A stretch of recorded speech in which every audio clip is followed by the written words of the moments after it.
MLA గారు రమణ మనకి బాగా పార్టీలో వాళ్ళ ఊళ్ళో మెజారిటీ కానీ అడగకూడదు అడుగుతున్నాడు, 10 రోజులు తిరుగుతున్నాడు. నాకు కష్టమే కానీ ఏమైనా సరే చెయ్యాలి ఆ పని. అయ్యా ఎమ్మెల్యే గారు నమస్కారం అండి. ఏంటి రమణ ఏంటి? ఏం లేదు, మాకు చేపల చెరువులు రొయ్యల చెరువులకి బ్రహ్మాండంగా నీళ్లు వస్తున్నాయి సార్.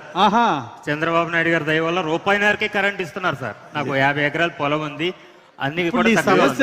ఎంతకీ ఏంటంటే నాకు ఒక ప్రెస్టేజ్ విషయం వచ్చింది అయ్య గారు. ఎందుకంటే నాకు పక్కన కాలు గోరు తీతేనే లాస్ట్ గవర్నమెంట్ లో అది వికలాంగుల పెన్షన్ అంటారు కదా సార్, దివ్యాంగుల పెన్షన్ అని చంద్రబాబు వికలాంగులు అనొద్దు దివ్యాంగులు అనమన్నారు. నీకేం కావాలి? నాకు పెన్షన్ కావాలి సార్. సదరంలో పెట్టి పెన్షన్. ఏమండి వెంకటేశ్వరరావు సార్ సార్ దుత్తలాగా ఉన్నాడు. 32 ఏళ్ళు వీడికి దొబ్బుడేంటే ఏలుగు చిన్న దెబ్బ తేలిందని పెన్షన్ అడుగుతావా?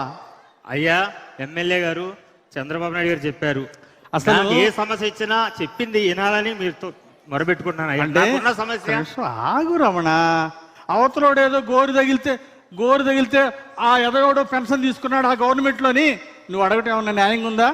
అయ్యా ఏదైతే ఆ గవర్నమెంట్ లో పెన్షన్ ఇవ్వకపోతే సదరన్ క్యాంప్ లో డాక్టర్ను కూడా వెంటనే డిస్మిస్ చేసేవారు. ఎమ్మెల్యే గారు అయ్యండి సదరన్ క్యాంప్ లో డాక్టర్ డిస్మిస్ చేసి నాకు ఇమీడియట్ గా 80% సర్టిఫికేట్ ఇప్పించారు. ఎందుకంటే అయ్యగారు చంద్రబాబు నాయుడు గారు పవన్ కళ్యాణ్ గారు రే వల్ల మా కొల్లేరు బాగున్నాయి, మా చేపల చెరువులు బాగున్నాయి, కరెంటు బాగుంది సార్. నీకేమి రమణ నువ్వు అంటావు, మీ డాక్టర్ గారికి ఫోన్ చేయండి వెంటనే సదరన్ సర్టిఫికేట్ ఇస్తాడు, నాకు పెన్షన్ వచ్చింది అంటావు. అయ్యా ఇవన్నీ కుదరదయా. విను, చంద్రబాబు గారి ప్రభుత్వంలో అవి నడవు, ఆ దొంగ సర్టిఫికేట్లు ఉండవు. విను, ఏం చదువుకున్నావు? Degree sir. డిగ్రీ చదువుకున్నావా రమణ? 32 ఏళ్ళు. ఓ పని చేయి, నీకు బ్యాంకులో లోన్ ఇప్పిస్తా, అయ్యా ప్రభుత్వం ద్వారా సబ్సిడీ ఇప్పిస్తా, ఓ చిన్న పరిశ్రమ పెట్టు, 10 మందికి ఉపాధి కల్పించు, నువ్వు ఆర్థికంగా ఎదుగు. అంతేగాని ఇలాంటి పెన్షన్ల మీద ఆధారపడకు. అయ్యా యువకుడివి, కష్టపడు. బ్యాంకు వెంకటేశ్వరరావు ఆ బ్యాంకు వాళ్ళకి చెప్పి ఆ లోన్ ఏర్పాటు చేయి, ప్రభుత్వం ద్వారా సబ్సిడీ వస్తుంది, నువ్వు 10 మందికి ఆదర్శంగా ఉండాలి. అయ్యా నాకు ఒక్క విషయం సార్, నాకు ఒకే ఒక మాట, కొంచెం ఓపిక, ఓట్లు అడిగేటప్పుడేమో ఓపికగా అడుగుతారు సార్, మాలాంటి వాళ్ళు వచ్చినప్పుడు ఓపికగా కొంచెం సమాధానం చెప్పమని చంద్రబాబు నాయుడు గారు చెప్పారు. అయ్యా మాకు 50 ఎకరాలు పొలం ఉంది అయ్యా, మాకు ఇబ్బంది. అలాగే తమ్ముడు, అట్లాగే సబ్సిడీ ద్వారా ₹1 కరెంట్ ద్వారా చేపల చెరువులు నీళ్ళు ఇస్తున్నారు. వెరీ గుడ్, సీఎం కట్టారు రమణ. అందుకే ప్రతి ఇంటికో పారిశ్రామికవేత్త కావాలి రమణ. అందుకే నువ్వు కూడా ఒక ఎంటర్ప్రైనర్ గా ఎదగాలి, 10 మందికి ఉపాధి కల్పించాలి. నీకు నేనండగా ఉంటా. వెంకటేశ్వరరావు వెళ్ళి బ్యాంక్ వెళ్ళి రుణం. కామినేని గారు ఆ అబ్బాయికి లోన్ ఇప్పిద్దాం, చంద్రబాబు గారి ద్వారా సబ్సిడీ ఇప్పిస్తా, పరిశ్రమ పెట్టి ఎంటర్ప్రైనర్ గా ఎదగాలి. ఓకే సార్, వల్ల చంద్రబాబు నాయుడు గారు అభినందనలు. మా కొల్లేరు కూడా ఉరిశిక్ష సార్. అయ్యా మా కొల్లేరు ప్రజలు కూడా న్యాయం చేశారు అయ్యారు చంద్రబాబు నాయుడు గారు. మీరు సూపర్ సార్, అందుకనే మీరు చీఫ్ విప్ అయ్యారు సార్. బాబు గారు మీకు చీఫ్ విప్ ఇచ్చారు సార్.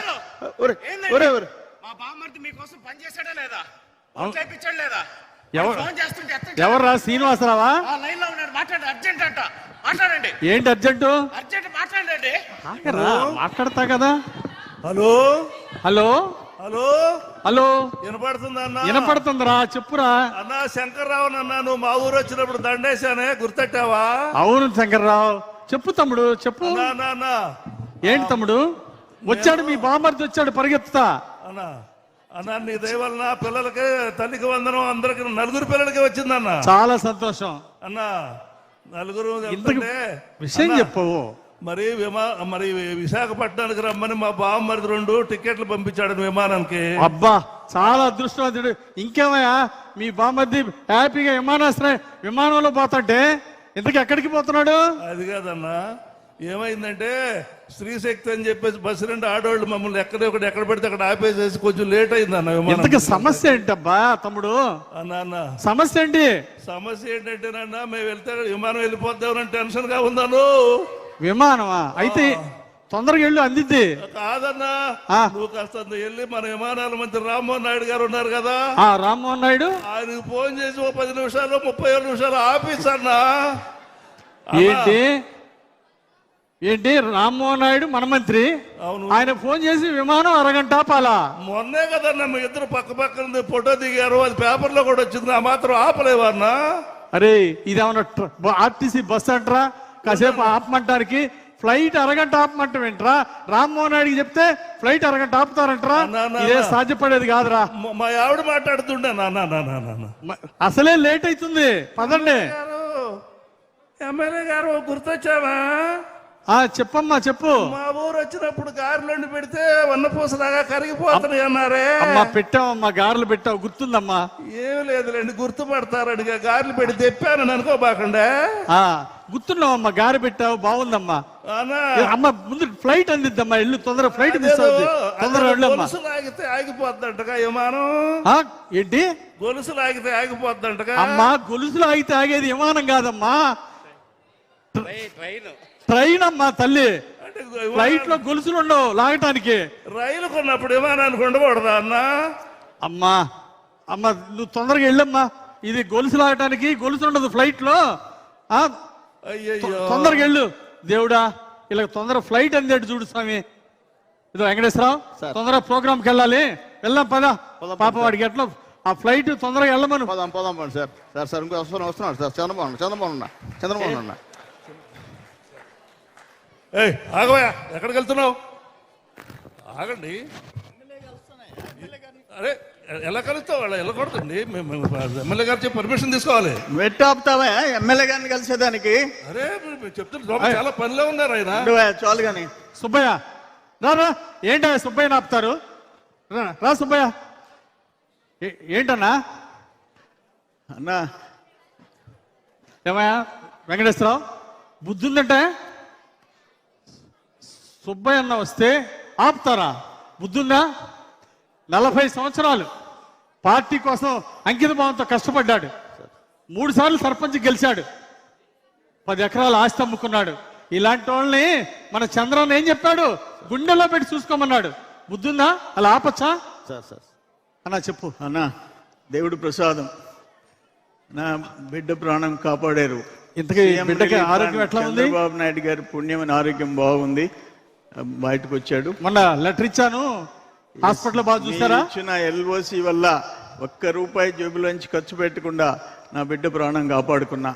మీకు రుణపడి ఉండా, చంద్రబాబు నాయుడు గారికి, కుటుంబ ప్రభుత్వానికి రుణపడి ఉండా, అది చెప్పేదానికి వచ్చా. దేవుడి ప్రసాదం నీకు మేము చేసేది తక్కువ అన్నా.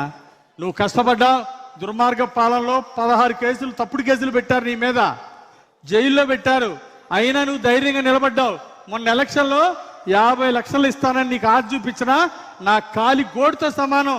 నేను పార్టీ వదిలి రాను, తెలుగుదేశం వదిలి రానని మా కోసం నిలబడ్డావన్నా, జెండా కోసం నిలబడ్డావన్నా.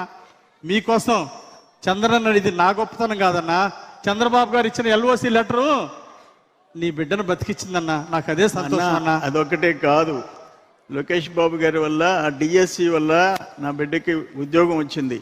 అన్నిటికంటే స్వతంత్రంగా, ప్రశాంతంగా మా గ్రామాల ప్రజలు బతికే పరిస్థితి కూటమి ప్రభుత్వం వచ్చిన తర్వాత ఇటు చంద్రబాబు నాయుడు గారు, లోకేష్ బాబు గారు, బీజేపీ వల్ల వచ్చింది. ఒక లింక్ రోడ్డు, ఒక డొంక రోడ్డు, సిమెంట్ రోడ్లు, అన్ని పనులు, అభివృద్ధి సంక్షేమ కార్యక్రమాలు చేసుకుని ప్రశాంతంగా బతుకుతున్నాం. మేమందరం రుణపడి ఉన్నాం కూటమి ప్రభుత్వానికి, మీకు అన్నా. సంతోషం. నా 10 ఎకరాల్లో పోయిందనే బాధ లేదన్నా నీకు. నీ ఊరిని బాగు చేసుకున్నామనే తృప్తి ఉందన్నా నీకు. నీలాంటి వాళ్ళు కావాలన్నా.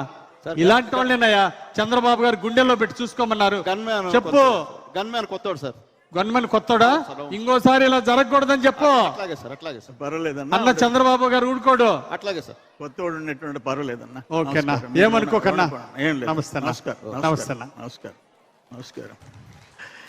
సార్ ప్రోగ్రామ్కి వెళ్దాం.